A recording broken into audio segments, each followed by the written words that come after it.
तो मैं अपनी तकरीर का आगाज उस शेर से करता हूं और शायद आपको समझ में भी आ जाएगा कि फूल नफरत का हम महाराष्ट्र के चमन में खिलने नहीं देंगे। फूल नफरत का हम महाराष्ट्र के चमन में खिलने नहीं देंगे। फूल निशान किसका है? मित्रों का है ना। नान खालिया नहीं खा के आए शायद। बड़ा गर्मी दिखाओ प्यारे। फिर से बोलो, फूल नफरत का अपने महाराष्ट्र के चमन में खिलने नहीं देंगे। तीर अदावत का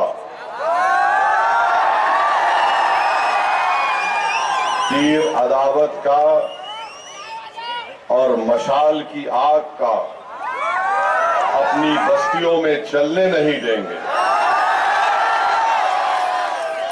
औरंगाबाद के नौजवानों ने खाई है यह कसम, औरंगाबाद की मां और बहनों ने खाई है यह कसम, दलालों को नेता कभी हम बनने नहीं देंगे। फिर से बोलूं, समझ गए? फूल का जिक्र हो गया, तीर का जिक्र हो गया, मशाल की आग का जिक्र हो गया, औरंगाबाद के गयूर नौजवानों का, इज्जतदार मां और बहनों का जिक्र हो गया और दलालों का भी जिक्र हो गया। तो चारों का जिक्र हो गया। तो मेरे अजीज दोस्तों और बुजुर्गों, आपने अभी इम्तियाज जलील साहब से सुना कि महाराष्ट्र के में 48 लोकसभा की सीटें हैं और 48 में से 2 शिवसेना, 2 राष्ट्रवादी, एक चिचा की, एक भतीजे की और एक आदि कांग्रेस। इन 48 में से इन्होंने किसी भी मुस्लिम अक़लियत को टिकट नहीं दिया। अब रहा सवाल नरेंद्र मोदी का,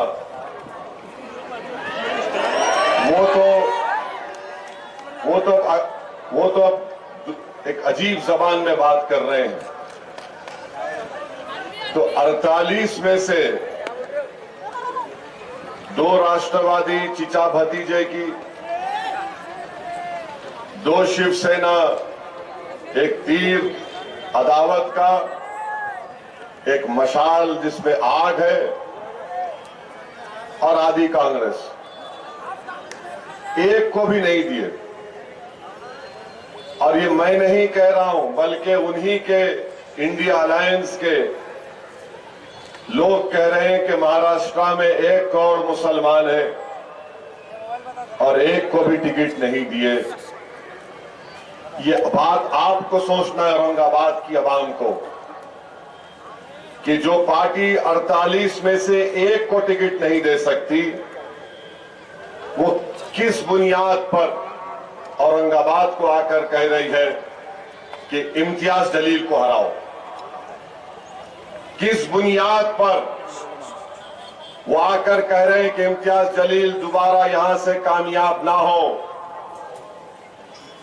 मैं आपके दरमियान में खड़े होकर कह रहा हूं कि 30 साल के एक लंबे अरसे के बाद आपका इत्तेहाद, आपका सियासी शऊर, आपकी मेहनत और आपकी इज्जत नफ्स ने, जो आपने मुत्तहदा अपने के कोर्ट का इस्तेमाल मजलिस इत्तेहादुल मुस्लिमीन के लिए इस्तेमाल किया, 30 साल के बाद इम्तियाज जलील कामयाब हुआ। तो ये तमाम एक हो गए, 2 शिवसेना, 2 राष्ट्रवादी, बीजेपी और आदि कांग्रेस, कि 48 में क्या रिजल्ट आता, 47 में परवाह नहीं, मगर यहां से इम्तियाज जलील नहीं जीतना। तो मालूम हुआ कि सबका एक ही मकसद है कि महाराष्ट्र के सब चुनाव एक तरफ, मगर औरंगाबाद से इम्तियाज जलील कामयाब ना हो। तो मेरी आपसे गुजारिश है कि जब दुश्मन और मुखालिफ ताकतें मुत्तहिद हो चुकी हैं कि आपको कामयाबी से रोका जाए। इम्तियाज जलील एक शख्सियत नहीं है, इम्तियाज जलील एक नाम है, मगर वो इम्तियाज जलील आप तमाम हैं। आपके हर घर में इम्तियाज जलील है, आपके सामने आपका बेटा इम्तियाज जलील है, आपके सामने हर वो शख्स जो नफरत को मिटाना चाहता है औरंगाबाद से, वो इम्तियाज जलील है। हर वो शख्स जो हिंदू मुस्लिम इत्तेहाद को मजबूत करना चाहता है, वो इम्तियाज जलील है। जो दलितों को जुल्म से बचाना चाहता है, वो इम्तियाज जलील है। जो दंगरों को उनका मुकाम दिलाना चाहता है, वो इम्तियाज जलील है। जो मराठाओं को उनका इंसाफ दिलाना चाहता है, वो इम्तियाज जलील है। बताओ, इन औरंगाबाद में इन सब को लेकर चलने वाले का अगर कोई नाम है तो इम्तियाज जलील है। और ये तमाम पार्टियां ये नहीं चाहती कि इम्तियाज जलील कामयाब हो जाए। तो मेरी आपसे गुजारिश है कि इस बार भी 13 मई के दिन आपको अपना एक एक वोट का सही इस्तेमाल करना है। पतंग के निशान पर बटन दबाना है। तीर अदावत का आग जो मशाल में है, इनको शिकस्त देना है। और आपने जो तारीख बनाई थी, उस तारीखी सफर को आपको जारी और सारी रखना है। और चौथी बात यह है कि ये जो शिवसेना का उम्मीदवार क्या कहता था, 30 साल 21 साल एमपी था, कहता था क्या खान या बान, हाँ, खान या बान। आप लोग मुत्तहिद हुए ना? आप लोग, आप में इत्तेहाद है? जोर से बोलो, इत्तेहाद है? तो आपका इत्तेहाद जो कल तक खान बान बोलता था कि मैं हिंदुत्व का नेता हूं, पहली कामयाबी आपको ये मिल गई कि 30 साल में कभी ईदगाह क्या थी नहीं मालूम था, तुमने उसको मजबूर कर दिया ईदगाह पर बुलाकर। ईदगाह पर आया नहीं आया? अब आपका सियासी शऊर इतना बढ़ गया कि आप वो जान चुके कि अब औरंगाबाद की आवाम एक बार इत्तेहाद की ताकत को महसूस कर ली। अब वो इम्तियाज जलील को दोबारा कामयाब करेंगे। तो उसने क्या किया? उद्धव ठाकरे ने कहा, तू अपनी जबान से बोल। क्या बोल? चलो। मस्जिद में जाकर जो नमाज पढ़ते उनका दिल अच्छा रहता। तो आपने कहा दिल तो इम्तियाज को दे चुके। तो उसने कहा कि जो लोग नमाज मस्जिद के पास आके पढ़ के फूंकते, बोला ना, पढ़ के फूंकते, खैरे मैं अभी यहां पे हिजबुल बैतुल कुर्सी पढ़ के फूंका हूं। माने आपका इत्तेहाद इतना ताकतवर है। मैं आपके सियासी शऊर को सलाम करता हूं कि जो खान बान कहता था, हिंदुत्व का नेता अपने आप को कहता था, जिसने 21 साल में कभी औरंगाबाद के दलितों के लिए, धंगरों के लिए, मराठाओं के लिए, मुस्लिम अकलियत के लिए, ईसाइयों के लिए, सिखों के लिए कोई काम नहीं किया, आज वो मजबूर है। इसलिए कि खैरे जानता है उसका आखिरी इलेक्शन 2019 में हो गया, अब यहां से सिर्फ वापसी होने वाली है। और जो लोग ये बोल रहे हैं नहीं दिल्ली का इलेक्शन है, हम क्या गिल्ली डंडा खेल रहे थे 5 साल से? दिल्ली का इलेक्शन है, अरे दिल्ली का इलेक्शन में औरंगाबाद से जाना है दिल्ली को। क्या बताओ उद्धव ठाकरे, तुमने ट्रिपल तलाक के कानून की तायीद की नहीं? तायीद की? तुमने CAA कानून की तायीद की? तुमने UAPA कानून की तायीद की? और UAPA का कानून पूरी दुनिया का दहशतगर्दी का सबसे बदतरीन कानून उद्धव ठाकरे ने तायीद की। ट्रिपल तलाक का कानून शिवसेना ने, उद्धव ठाकरे ने तायीद की। और ऐसा कानून जो हमारे मुस्लिम महिलाओं के लिए नाइंसाफी का बाइस बन गया। CAA का कानून तायीद किए।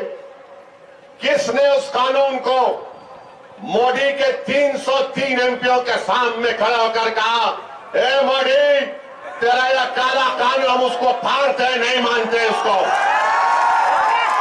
उद्धव ठाकरे ने तायीद की। अच्छा खैरे बोलते मस्जिद की बड़ी तारीफ कर रहा खैरे, तो बोल खैरे, मैं पूरी आवाम की तरफ से बोल रहा हूं, 6 दिसंबर तूने गुनाह किया था या नहीं किया था? बोल खैरे, बोलो उद्धव ठाकरे, बोलो आदित्य ठाकरे, बोलो शरद पवार, बोलो अजित पवार, बोलो आदि कांग्रेस, बोलो नरेंद्र मोदी। मैं इम्तियाज जलील भारत की पार्लियामेंट में खड़े होकर असदुद्दीन ओवैसी ने कहा था, बाबरी मस्जिद जिंदाबाद, बाबरी मस्जिद जिंदाबाद, बाबरी मस्जिद जिंदाबाद। ये फर्क है। बोलो, मस्जिद के पास आकर बोल रहे, पढ़ के फूकते, नमाज पढ़ लो। मेरे भाई 5 साल में इतना हो गया, आइंदा क्या क्या हो सकता सोचो आप। आइंदा क्या क्या हो सकता है?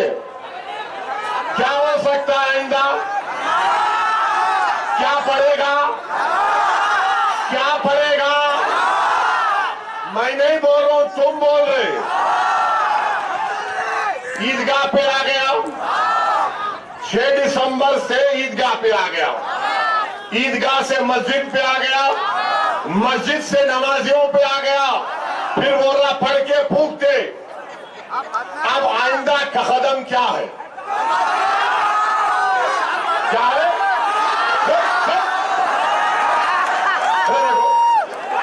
अरे वो नहीं बोल रहा, वो नहीं बोल रहा, वो मैं बोल रहा नहीं। क्या है ये? खतरनाक है तुम लोग।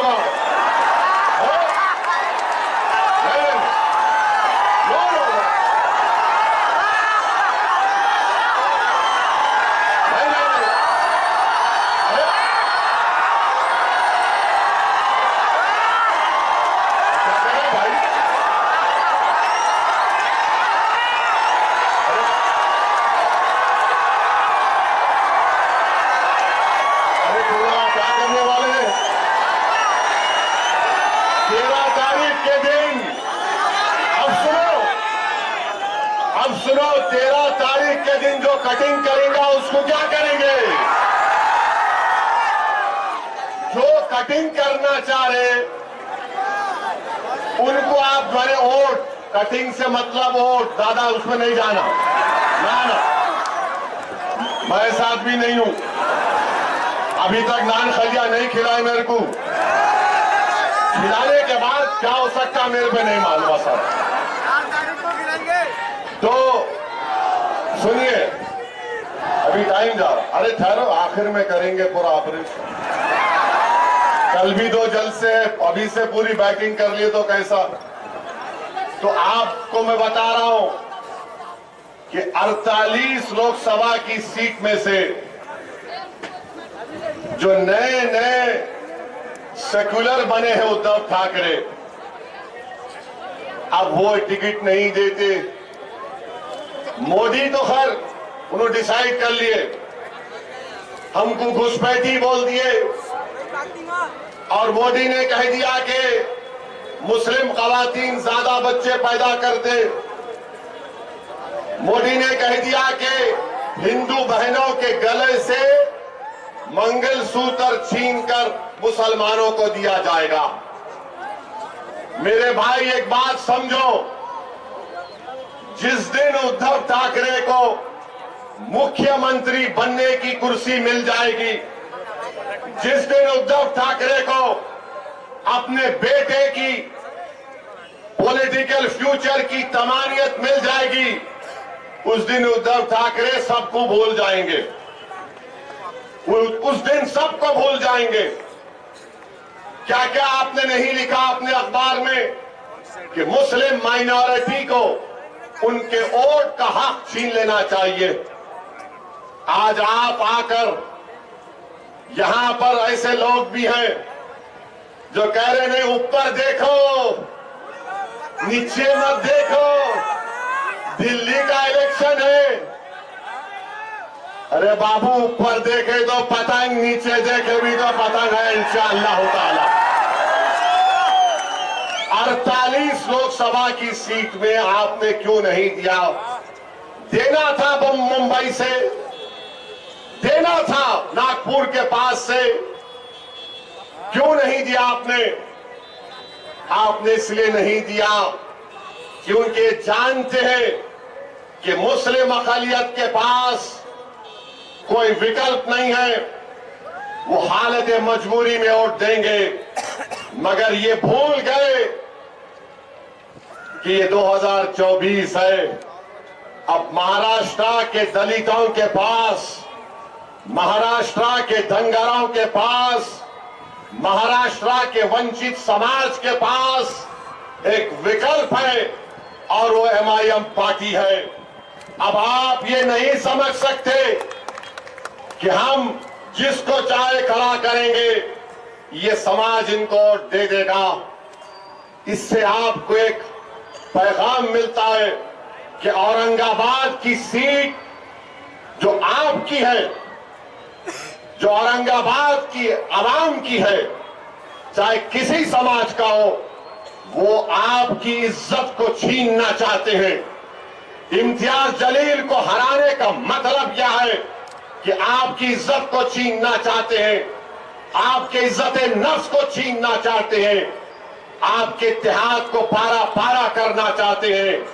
तो मेरे अजीज दोस्तों और बुजुर्गों, इन ताकतों को मौका मत दीजिए। अब वो दूसरा शिवसेना का कैंडिडेट है, क्या नाम उनका? हाँ, नाम है उनका, अरे नाम है, नाम है, बहुत नाम है उनका।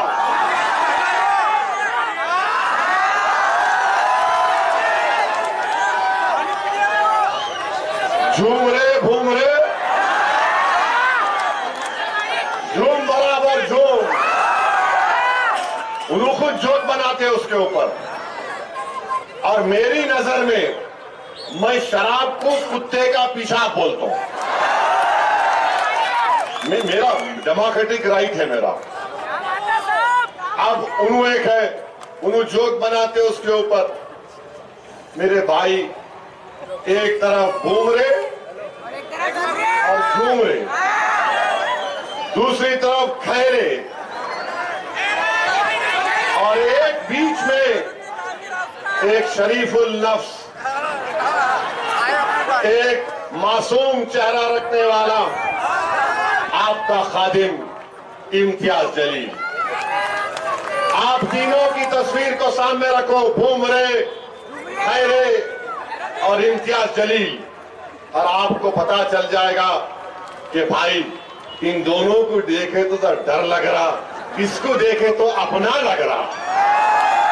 तो अपनों का साथ दो, देंगे ना आप लोग?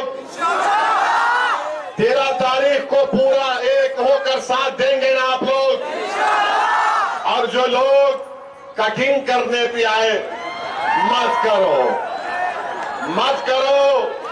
मैं तुमसे अपील कर रहा हूं, मैं तुम्हारे अच्छे के लिए बोल रहा हूं। तारीख में तुम्हारा नाम खराब हरूफ में लिखा जाएगा। औरंगाबाद की जब सियासी तारीख लिखी जाएगी तो लोग तुम्हारे नाम को इज्जत से नहीं लेंगे। आप एक थे, एक हैं और एक रहेंगे इंशाअल्लाह ताला। लोग बार बार मीडिया के लोग सवाल करते कि भाई आप इंडी अलायंस में क्यों नहीं गए। 3 मर्तबा इम्तियाज जलील ने अवामी तौर पर स्टेटमेंट दे दिया कि हम लोग अगर बातचीत करेंगे तो हम तैयार हैं, मगर ये लोग बातचीत करने को भी तैयार नहीं थे। मैं आपको एक वाकया सुनाता हूं। एयरपोर्ट पर बैठा हुआ था मैं, आज से चंद दिन पहले मेरे बाजू एक बहुत बड़े इंडी अलायंस के नेता एयरपोर्ट पर देखे। मैं एयरपोर्ट की गेट के पास बैठा हुआ था, वो मेरे बाजू आकर बोले, बहुत बड़े नेता उनके, बोले ओवैसी साहब हाउ आर यू। बोलो कैसे। अब मैं बोला ये कहां सुबह सुबह भला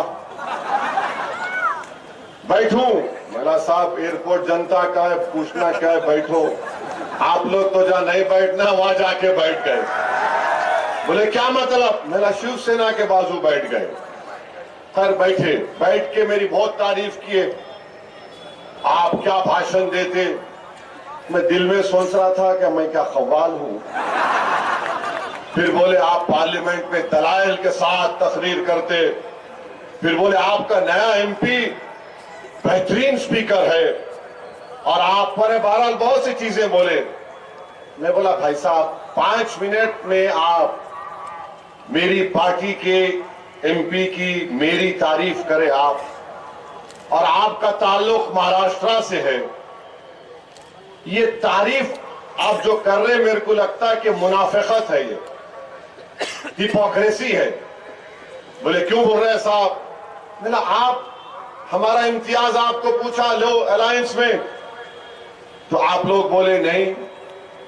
बोले नहीं ओवैसी साहब ऐसा है, अगर आपको हम ले लेंगे तो हमको जो है दूसरों का वोट नहीं मिलता, हमको दूसरों का वोट नहीं मिलता। मैं सुन के ताज्जुब कर रहा था इस शख्स को कि अभी बैठकर कह रहा था कि हिंदुस्तान के संविधान को तुम बचा रहे हो, ऐसी तुम बाबा साहेब अम्बेडकर के ख्वाबों को पूरा करने की बात करते, हम तुम्हारी इज्जत करते। मैं सुन रहा था उनकी गुफ्तगू और कह रहे थे कि नहीं वोट नहीं मिलता है, वो फुला हो जाएगा। मुझे भी बड़ी तकलीफ हुई क्योंकि औरंगाबाद में तो इम्तियाज जलील को सबका वोट मिला। इम्तियाज जलील सिर्फ एक समुदाय का नेता तो नहीं है, इम्तियाज जलील को सबने कामयाब किया। खैर वो चले गए, मेरे दिमाग पर एक बोझ सा हो गया। मैं अल्लाह से दुआ कर रहा था कि अल्लाह ये सब बातें मुझे सुनना पड़ता परवरदिगार।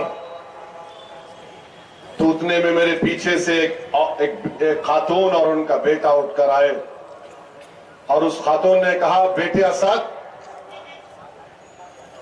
मैं एकदम आंख खोला और देखा। बोले बेटे असद मैं तुम्हारी इसकी बातें सुन रही थी और मुझे तकलीफ हुई इसकी बातें सुनने के बाद, मगर मेरे बेटे तुम सच्चाई पर हो और तुम यकीन जानो कि हम सब तुम्हारे साथ हैं। इनकी बातों को लेकर तुम तकलीफ मत उठाओ, तुम जहनी बोझ का शिकार मत हो जाओ। मैंने अपने बेटे से कहा कि अगर मैं मर भी जाऊंगी तो तुम असदुद्दीन ओवैसी का साथ नहीं छोड़ना। मेरी आंख में आंसू आ गए, मेरी आंख में आंसू आ गए। मैंने कहा कि अगर आप गैर महरम नहीं रहती तो मैं आपके पैरों को छू लेता। तो उस औरत ने कहा इधर आओ बेटे, और मेरे सर पर हाथ रखा। मेरे आंख से भी 2 कतरे आंसू के निकल गए, उस खातून की आंख से बेशुमार आंसू निकलते गए और बार बार मुझसे कहा, मैं इसकी गुफ्तगू सुन रही थी मेरा कलेजे में दर्द हो रहा था कि मेरे बेटे को बाजू बिठाकर तारीफ भी करके आज वो कह रहे हैं कि तुमको करीब आने नहीं देंगे। मेरे भाई, जब कभी भी मैं औरंगाबाद को आता हूं और दौरे करता हूं, जिनका मेरा उनका कोई रिश्ता नहीं है, जिनको मैं पहचानता भी नहीं, और जब घरों से हमारी मां और बहनें रो रो कर कहती है, ऐसा कहती है कि तुम कामयाब हो गए, जब नौजवान कहता है कि भाई कुछ भी हो जाओ हम तुम्हारा साथ नहीं छोड़ेंगे, ज़ईफ लोग बुला बुला कर बोलते कि असदुद्दीन हस्बुनल्लाह निअमल वकील का विर्द करते रहो, तो खुदा की कसम मैं तुम्हारे दरमियान में खड़ा होकर कह रहा हूं, मुझे किसी की जरूरत नहीं है, अल्लाह और तुम लोग काफी हो, अल्लाह और तुम लोग काफी हो। ये क्या कर लूंगा इन लोगों के पास जाकर, शायद मुझे शोहरत मिल जाए या कोई मंत्री या पोस्ट मिल जाए, मुझे नहीं चाहिए मेरे भाई। तुम्हारे दिलों में अल्लाह ने मोहब्बत पैदा की, तुम्हारे आंख में आंसू आ जाते जब मजलिस का जिक्र होता। यही सबसे बड़ी दौलत है, यही सबसे बड़ी दौलत है, यही सबसे बड़ी नेमत है अल्लाह की। मैं फिर से कह रहा हूं तुम्हारे दरमियान में, मैंने अपने घर में भी कहा कि अगर मुझे मौत आ जाए तो मुझे औरंगाबाद के किसी कब्रिस्तान में ले जाकर दफना देना। मुझे औरंगाबाद की जमीन से इतनी मोहब्बत है। मैं जज्बात में लाने को नहीं कह रहा हूं, नहीं मालूम इस जमीन में क्या चीज है कि बहुत यहां पर एक रूहानी सुकून मिलता है। अल्लाह तुम्हारे जज्बे को सलामत रखे, डरने और घबराने की जरूरत नहीं है, अल्लाह हमारे साथ है, अल्लाह हमको कामयाब और कामरान करेगा। अरे ये लाख आ जाए कोशिश कर ले, मुझे यकीन है कि मराठा लोग जो पार्लियामेंट में देख चुके इम्तियाज जलील को कि जिसने मराठाओं के आरक्षण की बात की, धनगर समाज के लोग ये जानते हैं कि इम्तियाज जलील ने बेलौस उनकी राय और इंसाफ की बात की।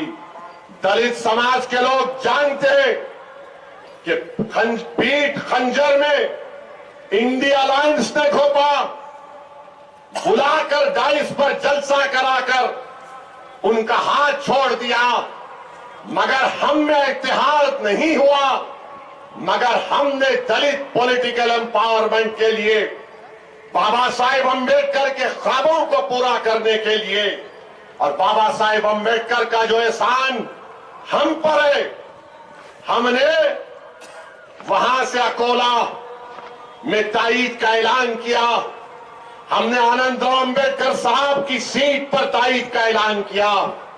कोई कुछ भी कह ले, मगर हम हमेशा से ये बात कहते आ रहे हैं कि वंचित समाज को एक होना पड़ेगा, और वंचित समाज जब एक होगी तभी हकीकी मानों में इंसाफ मिलेगा।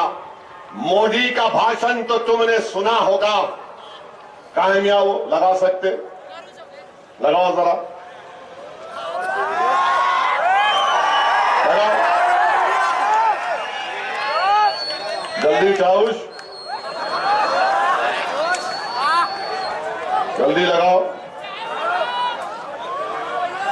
सुनो मोदी ने क्या कहा, सुनो आप, सुनो मोदी ने क्या कहा, सुनो आप, क्योंकि जब मैं बोलना शुरू करा तो हमारे दुश्मना शुरू हो गए, इन जज्बाती बात कर रहे, बहरे हैं पूरे, सुने नहीं आता सच्चाई इनको। लगा लगा उनकी सरकार से उन्होंने कहा था, सुनो, देश की संपत्ति पर पहला अधिकार मुसलमानों का है। इसका मतलब ये संपत्ति इकट्ठी करके किसको बांटेंगे? जिनके ज्यादा बच्चे हैं उनको बांटेंगे, घुसपैठियों को बांटेंगे। क्या आपकी मेहनत की कमाई का पैसा घुसपैठियों को दिया जाएगा? ये कांग्रेस का मैनिफेस्टो कह रहा है कि वो माताओं बहनों का सोने का हिसाब करेंगे, उसकी जड़ती करेंगे, जानकारी लेंगे और फिर उस संपत्ति को बांट देंगे और उनको बांटेंगे जिनको मनमोहन सिंह जी की सरकार ने कहा था कि संपत्ति पर पहला अधिकार मुसलमानों का है। भाइयों बहनों, ये अर्बन नक्सल की सोच मेरी माताओं बहनों, ये आपका मंगल सूत्र भी बचने नहीं देंगे, यहां तक जाएंगे मैं कहने आया। और पहले जब उनकी सरकार थी उन्होंने कहा था कि देश की अब आप अंदाजा लगाइए, मुल्क का वजीर आजम है, 133 करोड़ जनता का वजीर आजम है। सुन तो लो, वो मालूम सुनो, तुम ना डबल मीनिंग निकालते हर बात का, डरा दिए मेरे को शुरू में। ये क्या है ये? तो सुनिए, एक मुल्क का वजीर आजम भारत की अल्पसंख्यक समाज को घुसपैठी कह रहा है। आप लोग घुसपैठी है? आप लोग घुसपैठी है? हमारी मां और बहनें, आप घुसपैठी है? अब जितने घुसपैठी नहीं, हाथा उठाओ। दीवार पे बैठने वाले भी उठाओ, दीवार नहीं गिरती, मैं हूं ना। वहां छत पे खड़े रहने वाले उठाओ, डाइस पे बैठने वाले उठाओ। आप लोग घुसपैठी है? हाथा नीचे। हमारी मां और बहनें ज्यादा बच्चे पैदा कर रहे नहीं, झूठ है। तो ये टोटल फर्टिलिटी रेट गिरा है, मुस्लिम बहनों का, बेटियों का TFR गिरा है, मोदी झूठ बोल रहे। अब एक और सवाल पूछूंगा, हाथा उठाना। क्या आपको पसंद है कि किसी हिंदू बहन के गले से मंगलसूत्र उतार कर अपने जेब में रखना? आपको पसंद है? इधर से बोलो, आपको पसंद है? ये मोदी बोल रहे। और आप सुनो, आप सुनो हाथों और पे हाथों ठहरो। अब आपको मालूम होगा कि 5 साल में हमारी मां और बहनें बैठी हुई हैं, 5 साल में 19 से 24 के दरमियान में भारत की महिलाओं ने, ये पॉइंट जरा मीडिया नहीं कैरी करेगा, आप लोग इसको वायरल करेंगे ना, करना। ये पॉइंट मीडिया डरता जरा मोदी से, हम उनके बाप से नहीं डरने वाले। तो 5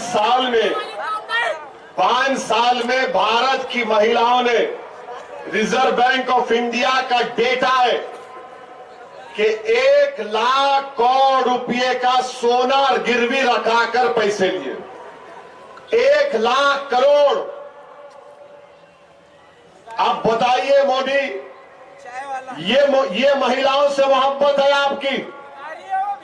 1 लाख करोड़ अगर कोई महिला, कोई खातून जेवर अगर गिरवी रखाती है तो उसके कलेजे पर, दिल पर पत्थर रखकर रखाती है, क्योंकि एक तो या तो उसकी मां की या खानदान की एक निशानी होती, दूसरा वो सोना रखते अपनी औलाद की, बेटी की शादी के लिए, और जब गिरवी रखाते तो किसी का एक्सीडेंट हो गया, शादी कराना है या बच्चे को बाहर भिजाना है या कहीं फीस देना है, नरेंद्र मोदी 1 लाख करोड़ का सोना गिरवी रखाया महिलाओं ने।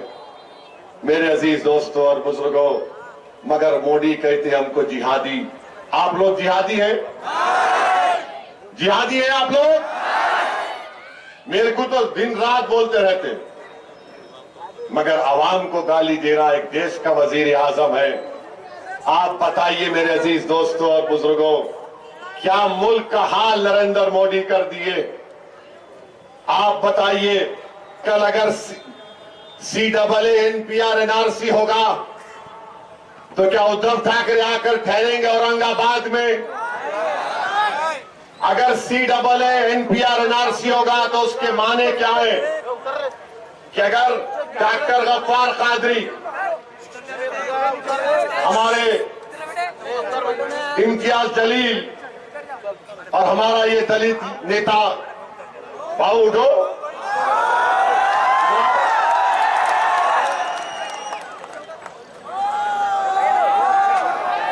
बहुत अच्छा है, अगर इनका नाम, तीनों का, डॉक्टर साहब का नाम आ गया एनआरसी के लिस्ट में कोई भी जाकर बोलेगा इनके नाम का ऑब्जेक्शन है, इनको इनके दादा का बर्थ सर्टिफिकेट लाना पड़ेगा, डॉक्टर साहब को परवानी जाके लाना पड़ेगा, इम्तियाज साहब को कहां से लाएंगे? नहीं ला सकते। और अगर कल एनपीआर एनआरसी होगा औरंगाबाद की आवाम, तो क्या उद्धव ठाकरे आके खड़ेंगे? क्या ये दोनों चचा भतीजे आएंगे? कौन आएगा और कहेगा कि हम कानून को फाड़ते? किससे कागज पूछना पूछ? असदुद्दीन अवैसी, इम्तियाज जलील आएंगे। CNNPR के खिलाफ हमने कानून को फाड़ दिया था। मेरे भाई सोचो, इस बात को आपको सोचना है। 13 तारीख को जब वोट डालने जाएंगे, मेरी इन तमाम बातों पर गौर करिए। और ये जो देशभक्ति की बात ये आरएसएस के लोग करते हैं, ये देशभक्ति की बात ये दोनों शिवसेना वाले करते हैं। अरे बताओ, चीन 2000 स्क्वायर किलोमीटर पर कब्जा करके बैठा हुआ है। ना मोदी के मुंह से निकलता है चीन, ना आरएसएस की जबान से निकलता है। कितने मर्तबा हमने पुकार पुकार कर कहा कि चीन कब्जा करके बैठ गया, मगर मोदी कुछ बोलते नहीं है। मगर मोदी बोलेंगे बच्चे पैदा कर रहे। अच्छा, बाय द वे, मोदी के खुद 6 भाई हैं, अमित शाह के 6 बहने हैं, गोलवालकर के इधर देखो, यहां है, कुछ भी नहीं है इधर। गोलवालकर के 11 पैदा किए उनके डैडी, मगर इल्जाम हम पे लगा रहे हैं। तो मेरे भाई, एक शेर आपके सामने रखकर, बल्कि 2-3 शेर हैं। एक हैदराबाद के एक मजाहिया शायर थे, मोइन बंबू नाम था उनका। तो मोइन बंबू बोले, काम नहीं होने के क्यों करने को जा रहे चीचा, भीगी बारूद को तुम आग लगा रहे चीचा, मोटे शीशे की छड़ी आंख पे ऐनक, फिर भी नजरें शीला की जवानी पे लगा रहे चीचा। ये मैं नहीं बोला, ये मोइन बंबू बोले। हाँ, एक बात अब ये सुनो आप, ये मजे का है बहुत, ये काफी हिट हो गया। ये एक हैदराबाद के, दखन के एक मजाहिया शायर थे, उनका नाम क्या था? नाम है हरी सिंह। अब समझ जाना किसको बोल रहा हूं मैं, मेरा साथ देना। अम्मा बाबा को भूल गया हो रे, सारी जनता को हौला बना रहा, हिंदू मुसलमान को लड़ा रहा, शादी करके जोरू को भगाता, एनआरसी बोल के हमको डराता, बार बार बाहर के दौरे करता, जनता के पैसे बर्बाद करता, कातिल और जानियों को छोड़ता, बेगुनाहों को कैद करता, मंगलसूत्रों की झूठी अफवाह उड़ाता, गरीब लोगों को मजाक उड़ाता, लोगों को तकलीफ देके खुश होता, चौकीदार बन के उछल रहा, अपनी औकात भूल गया। अब आप 13 तारीख को मेरे को आके नहीं बोलना पड़ेगा, अरे हो रे कहां है रे? तो आप लोग सब 13 तारीख को औरंगाबाद की फिजाओं में क्या नजर आएगा? औरंगाबाद की फिजाओं में क्या नजर आएगा? औरंगाबाद की फिजाओं में क्या नजर आएगा? कौन जीतेगा? जीतने वाले का नाम क्या होगा? जोर से बोलो, जोर से बोलो, औरंगाबाद जिंदाबाद, औरंगाबाद जिंदाबाद। अब आप डाल के खींचना, कैसा खींचेंगे?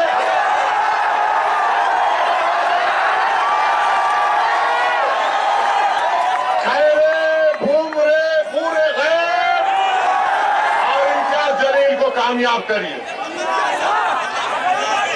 ये कोई इम्तियाज जलील साहब का रिकॉर्ड है, रिपोर्ट कार्ड है, खैरे तो नहीं पढ़ सकते मेरे को मालूम, भूमरे भी नहीं पढ़ेंगे, ये पूरा रिकॉर्ड है।